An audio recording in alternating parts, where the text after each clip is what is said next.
Hello there you guys, welcome to one of my videos. Can Manchester United beat Liverpool? It depends on how Manchester United approach the game. If Manchester United's defence can keep the likes of Salah, Firmino and Mane at bay, and if Manchester United can constantly press Liverpool and don't allow Liverpool to have time on the ball, and if Manchester United can put a good performance out in general, I think we've got a very good chance of winning.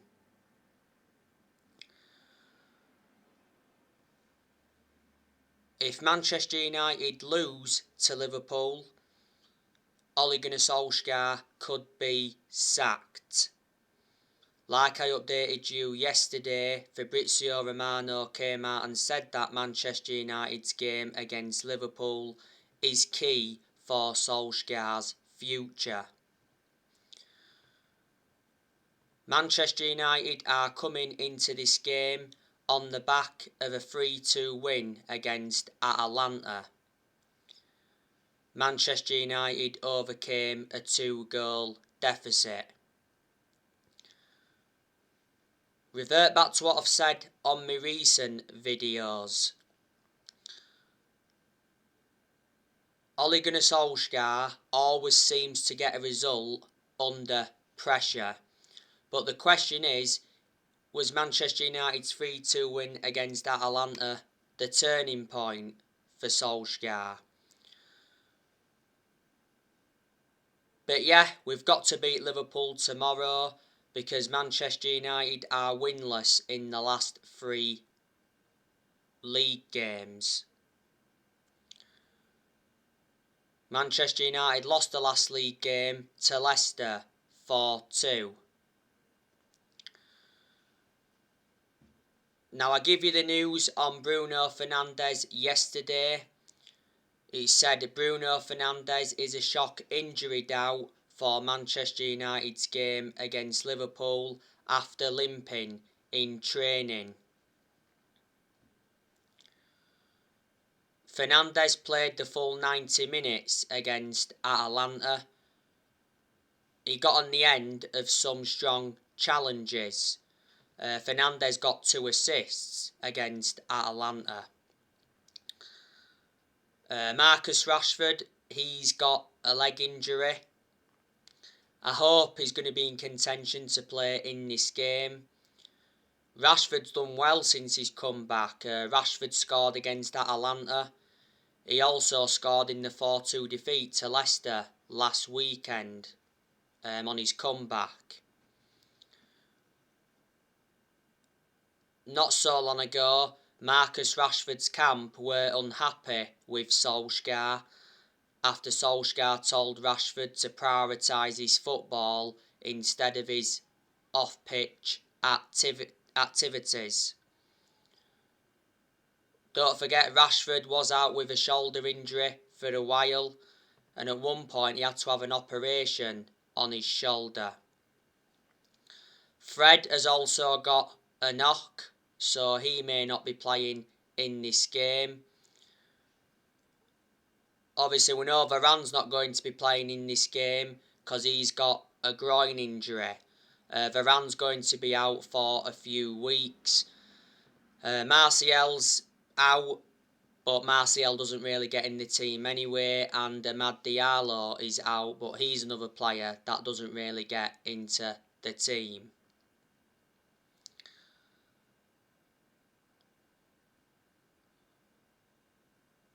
But Liverpool, they're doing really well so far this season.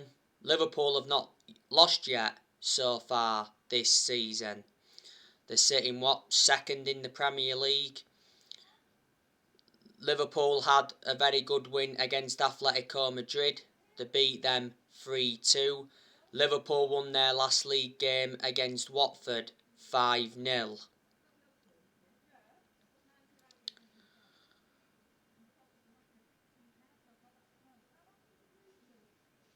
Liverpool are one of the favourites to win the title.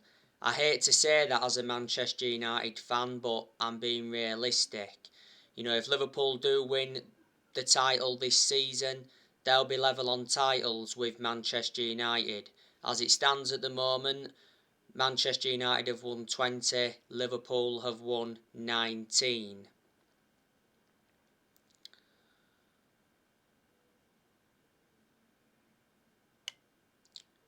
Manchester United have not beaten Liverpool in the Premier League since 2018.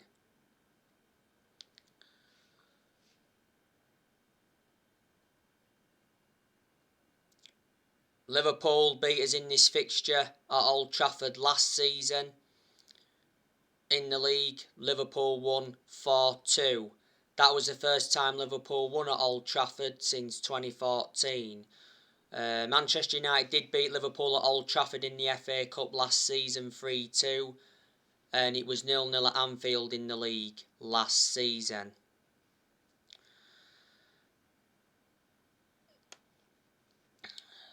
Liverpool have got a very good manager in Jurgen Klopp. I've got a lot of respect for Jurgen Klopp, despite me being a Manchester United fan. Jurgen Klopp is one of the best managers Liverpool Football Club have had in this generation. So far, Klopp has won 4 trophies at Liverpool. You know, he's won the Premier League. He won that the season before last. That was the first time Liverpool won a title in 30 years. Klopp's also won the Super Cup. He's also won the FIFA Club World Cup. And he's won the Champions League. Liverpool have won 6 Champions Leagues. So they've won the most Champions Leagues out of the English clubs. Klopp got appointed in 2015, so Klopp has been in charge of Liverpool now for like 6.5 years. He's got a contract with Liverpool until 2024. Before Liverpool, Klopp was at Borussia Dortmund. He won a few trophies at Borussia Dortmund, and before Dortmund, he was at Mainz 05.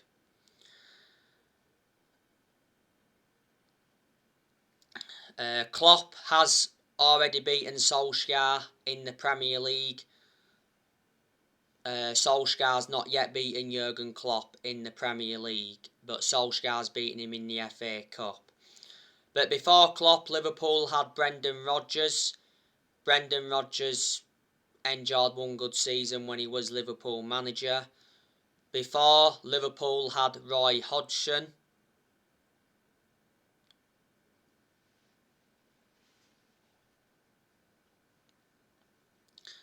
Got to say, he's probably one of the worst managers Liverpool Football Club have had. At one point, Liverpool had Kenny Dalglish. Wasn't a good manager, but was a good player. A long time ago, Liverpool had Rafa Benitez.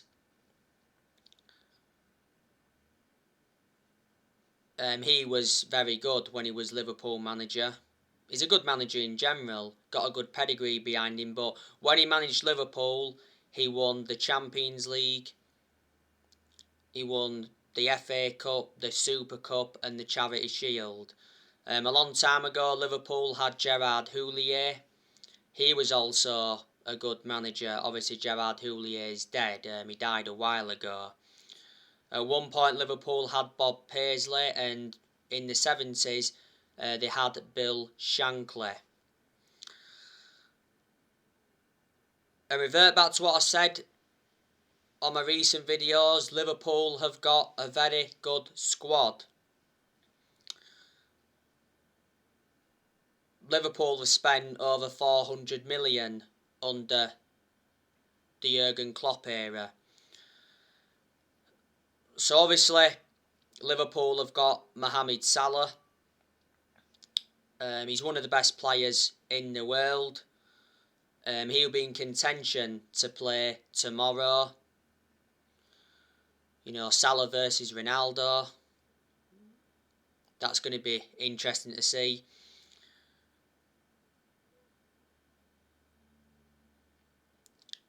Firmino He's also a good player. He's been in scintillating form so far this season, Firmino.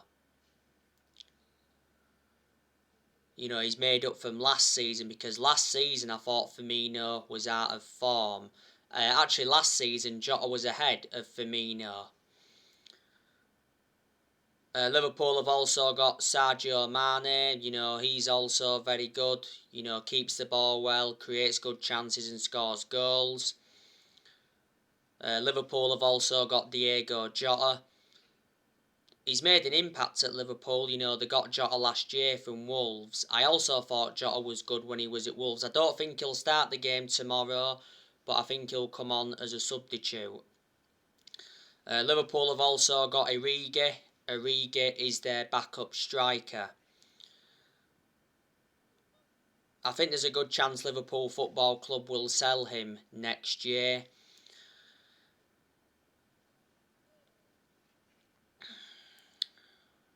Liverpool have also got Minamino back. He was out on loan with Southampton last season.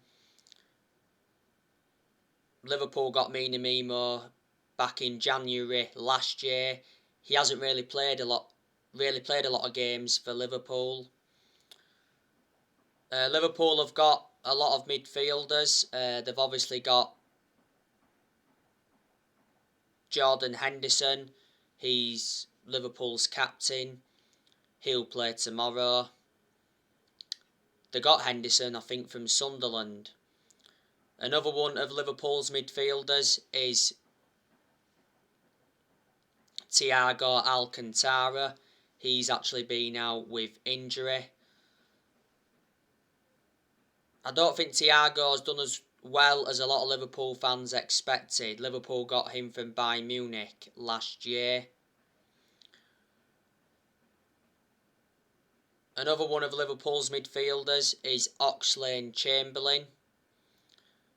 He's not one of Liverpool's first choice midfielders. I don't think he'll be starting this game. He's had some good games at Liverpool, but he's sustained some bad injuries at Liverpool, so he is injury prone. I thought Chamberlain was good when he was at Arsenal, and he was also good at Southampton when he was younger. Another one of Liverpool's midfielders is Naby Keita. I think he could be involved in the game tomorrow, because Naby Keita put a very good performance out against Atletico Madrid. He scored a good goal as well. And Naby Keita is not even one of Liverpool's first choice midfielders. Another one of Liverpool's midfielders is James Milner. He won't start the game tomorrow, I don't think, but could come on. Milner played in Liverpool's 3-2 win against Atletico Madrid. Put a good performance out. I'm surprised Milner's still playing, because he's aging up. When Milner leaves Liverpool, what do you think will happen? Do you think he'll go to another club before he retires, or he will retire when he leaves Liverpool? And another one of Liverpool's midfielders is Fabinho. He's a good player, Fabinho. I rate him a lot. Fabinho can also be deployed as a centre-half. He's played as a centre-half a few times for Liverpool, but he only gets put there when obviously Liverpool have got their centre-halves injured.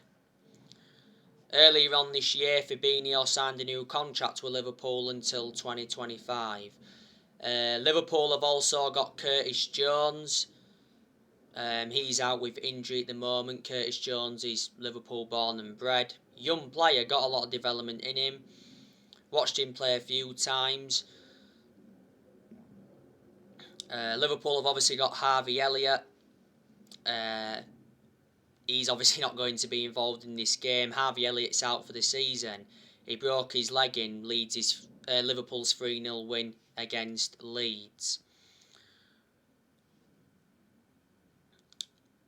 Liverpool have got Tsimikas. Doesn't really play. He only plays when Robertson's not available. Tsimikas is Liverpool's backup left back to Andrew Robertson. They got Tsimikas last year. Obviously Liverpool have got Andrew Robertson. I think he's the best left back in the Premier League. who'll be in contention to play in this game. Liverpool have obviously got Trent Alexander-Arnold. I can assure he'll be playing in this game. He's the best right back in the Premier League. You know, Alex-Arnold has been part of Liverpool Football Club for a long time. You know, Alexander-Arnold risen up their academy. Obviously, one of Liverpool's centre-halves is Konate. I don't think he'll start tomorrow, but he may come on in the game.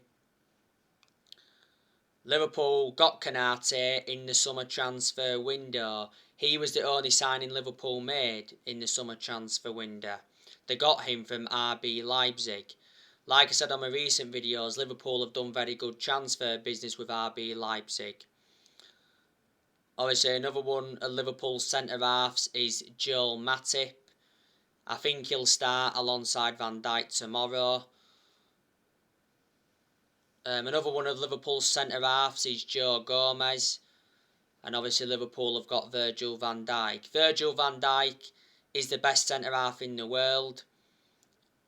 He's the second most expensive centre-half in the world. Liverpool paid 75 million for him from Southampton a few years ago. Van Dijk was out with a bad injury last season and he was a big miss for Liverpool, but since he's come back, Liverpool look a much better team. And obviously Liverpool's first choice goalkeeper is Alisson. He's probably one of the best goalkeepers in the world at the moment, if not the best.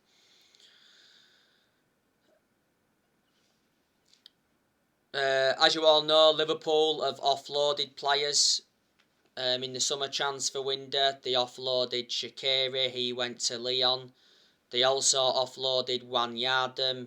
He left Liverpool on a free to go to PSG. Liverpool also offloaded Harry Wilson. There's other players as well they've offloaded. Don't forget, was it last year they offloaded Nathaniel Klein, they offloaded Dejan Lovren, and they offloaded Adam Lallana.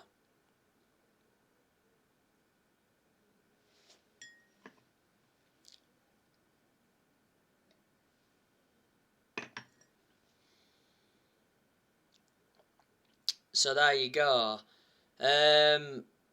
Manchester United play Atalanta after Liverpool, and then after Liverpool in the league, it's Tottenham. Like I've said to you, Solskjaer is facing a daunting run of fixtures. Ole Gunnar Solskjaer is under pressure at Manchester United, despite us recently beating Atalanta 3-2. The vast majority of Manchester United fans are Ole out. As you all know, Antonio Conte is the favourite to replace Solskjaer. You know, there's a lot of United fans that are demanding Conte in. There's also some United fans that want Zidane in. If Solskjaer gets sacked, he'll be the fourth permanent manager to be sacked since Ferguson. We've sacked 3 managers since Ferguson. We sacked Moyes, we sacked Van Gaal, and we sacked Jose Mourinho. And we're not even really known as a sacking football club because we haven't got the structure to keep sacking managers.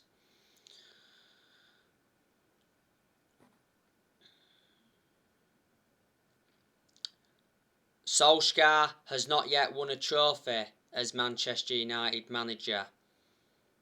We haven't won a trophy since 2017. That's nowhere near good enough to our standards. Earlier on this season, Solskjaer did say that we must leave a legacy of silverware.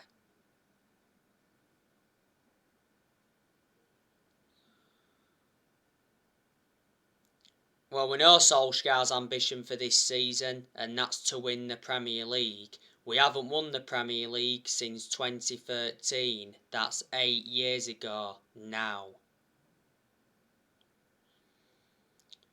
But in reality, we should be winning the Premier League this season because we've got a title-winning squad. Our squad is worth around 805 million.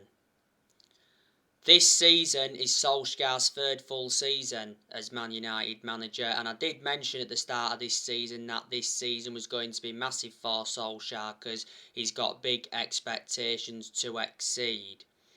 But revert back to what I've said before, I just feel as though that the expectations are far too high for Solskjaer to exceed, and I just think that Solskjaer is in a position that he shouldn't be in.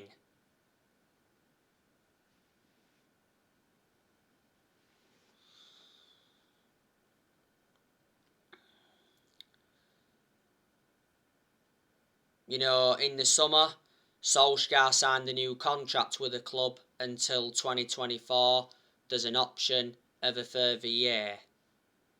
And we made a mistake giving Solskjaer that contract, because I can assure he won't see it out. My concerns about Solskjaer, like I've mentioned before, is his decision making, because analysing the vast majority of the games he's managed at Man United, he's been tactically naive. My other concern is that Solskjaer doesn't have a proven pedigree as a manager, so there you go. If Solskjaer is still Manchester United manager in December, he'll be celebrating 3 years in charge of the club. But as things stand at the moment, Solskjaer's job is safe, so he will not be sacked by Manchester United yet. It actually said that last weekend after the 4-2 defeat to Leicester. I am surprised Solskjaer is still Manchester United manager, because we've endured very bad periods under Ole where he's been extremely close to getting sacked. But the reason he's still Manchester United manager is because he's a legend of the club. That's what's basically saved his job. Disregarding being a legend of the club, I can assure he wouldn't have been here now. Solskjaer got appointed in December 2018 to replace Mourinho. He's been permanent Manchester United manager since March 2019. The reason we gave him the job permanently back in March 2019 was with how well he did as the interim manager. But Solskjaer is out of excuses now, because like I said earlier on, we've got a good squad. Manchester United also enjoyed a very good summer transfer window. You know, we spent around 141 million. We made 4 signings. We brought Tom Heaton in on a free from Villa. We brought Sancho in from Borussia Dortmund. We brought Varane in from Real Madrid. And we re-signed Cristiano Ronaldo after 12 years. And Solskjaer received very good backing in the summer transfer window. You know, John Murtough backed him, Darren Fletcher backed him, Ed Woodward's backed Solskjaer, and the Glazers backed Solskjaer, but only because they'd been persuaded to.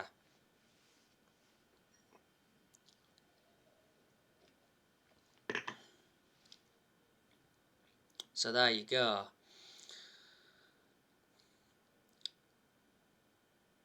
Recently, I gave you the news on Donny van de Beek. I don't think Solskjaer wants Van der Beek at Manchester United. Solskjaer did recently admit that Van der Beek is frustrated and disappointed over his situation at Manchester United. You know, Van der Beek played no part against Atalanta. He didn't play in the 4-2 defeat to Leicester last weekend, and like I've said before, Solskjaer needs to be starting Van der Beek, especially in the Premier League, because he's a good player, but like I've said, I haven't really had much of a perception on him at Man United. Now, earlier on this season, Van der Beek was furious with Solskjaer after he was left on the bench in Man United's win over Villarreal. And it said Donny van de Beek will try to force a January transfer away from Man United following his Villarreal meltdown. Earlier on this season, you know, Van der Beek told Solskjaer his best position. He reckons he'd be best served operating as a number 6 or as a number 8. And earlier on this season, Van der Beek spoke about his Man United future in an exclusive interview with Rio Ferdinand. Well, he said earlier on this season that Van der Beek's agent has been working hard on finding a new club for his client. Many clubs have been in for Van der Beek, and earlier on this season Fabrizio Romano revealed that, Van der Beek's planning to leave the club in January. Van der Beek's been at Man United for 18 months. This season is Van der Beek's second full season at Man United. We got him in a deal worth 40 million with add-ons included. He's got a contract with Man United till 2025 and he's versatile, he can play. What? Are there?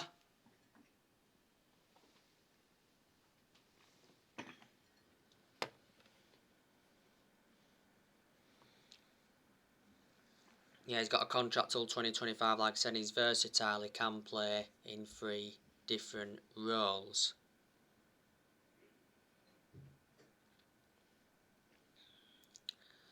And recently I've been talking with you about Paul Pogba, haven't I?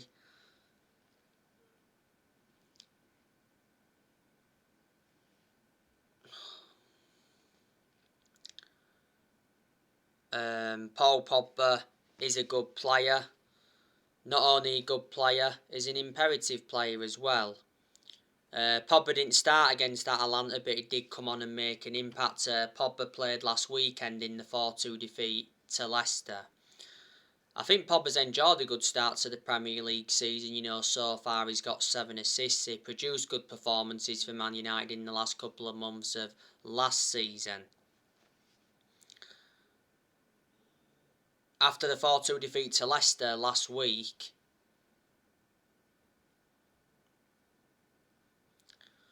Pogba said something needs to change at Manchester United. So reflecting on that, is Pogba demanding Solskjaer out?